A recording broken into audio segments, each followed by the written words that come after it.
Washington से लेकर दिल्ली तक अमेरिका के राष्ट्रपति डोनाल्ड ट्रंप के टैरिफ ने हलचल मचा रखी है। लेकिन अब ये मामला सिर्फ व्यापार या अर्थव्यवस्था का नहीं बल्कि कानूनी जंग का मैदान बन चुका है। पिछले हफ्ते ट्रंप ने अमेरिका के सुप्रीम कोर्ट से गुहार लगाई कि वो निचली अदालत के उस फैसले को पलट दे जिसमें उनकी ओर से लगाए गए भारी भरकम टैरिफ को गैरकानूनी ठहराया गया।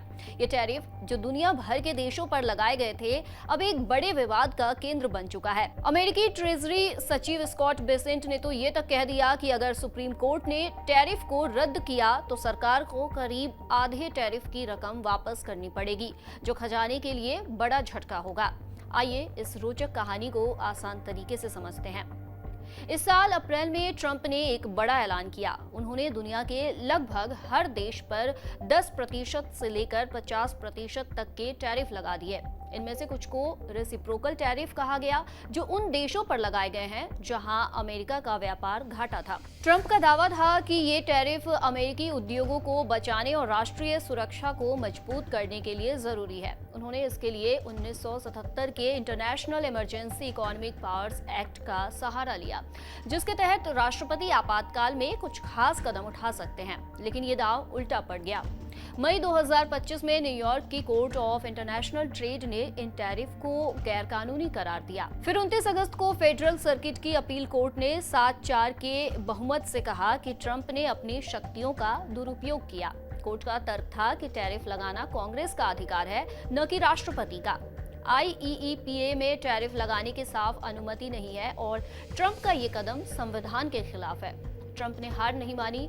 उन्होंने सुप्रीम कोर्ट से जल्दी सुनवाई की मांग की है ताकि निचली अदालत के फैसले को पलट सके।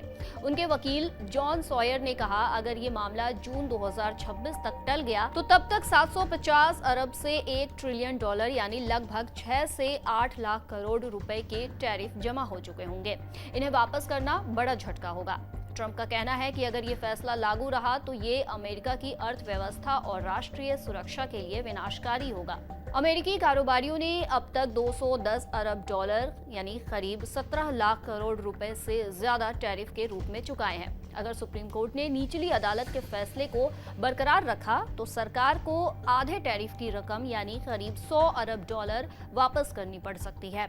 ट्रेजरी सचिव स्कॉट बेसेंट ने NBC के मीट द प्रेस में कहा, यह खजाने के लिए भारी नुकसान होगा, लेकिन अगर कोर्ट ने कहा तो हमें करना पड़ेगा। हालांकि उन्होंने ये भी जोड़ा कि टैरिफ लगाने के लिए अन्य कानूनी रास्ते मौजूद हैं, जैसे सेक्शन 232, जिसके तहत स्टील और एल्युमिनियम पर टैरिफ लगाए गए थे। ट्रंप प्रशासन का दावा है कि अगर सुप्रीम कोर्ट ने टैरिफ को गैरकानूनी ठहराया तो भी उनके पास प्लान बी है। नेशनल इकोनॉमिक काउंसिल के निदेशक केविन हेसेट ने CBS न्यूज को बताया कि सेक्शन 232 जैसे अन्य कानूनी रास्ते हैं जिनका इस्तेमाल स्टील और एल्युमिनियम टैरिफ के लिए पहले हो चुका है। लेकिन बेसेंट ने यह भी माना कि ये रास्ते ट्रंप की बातचीत की ताकत को कमजोर कर सकते हैं।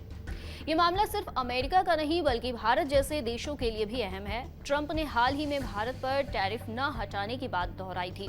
अगर सुप्रीम कोर्ट ने टैरिफ को रद्द कर दिया तो भारत जैसे देशों से आयात होने वाली चीजें सस्ती हो सकती है, लेकिन अमेरिकी उपभोक्ताओं को कीमतों में उछाल का सामना करना पड़ सकता है।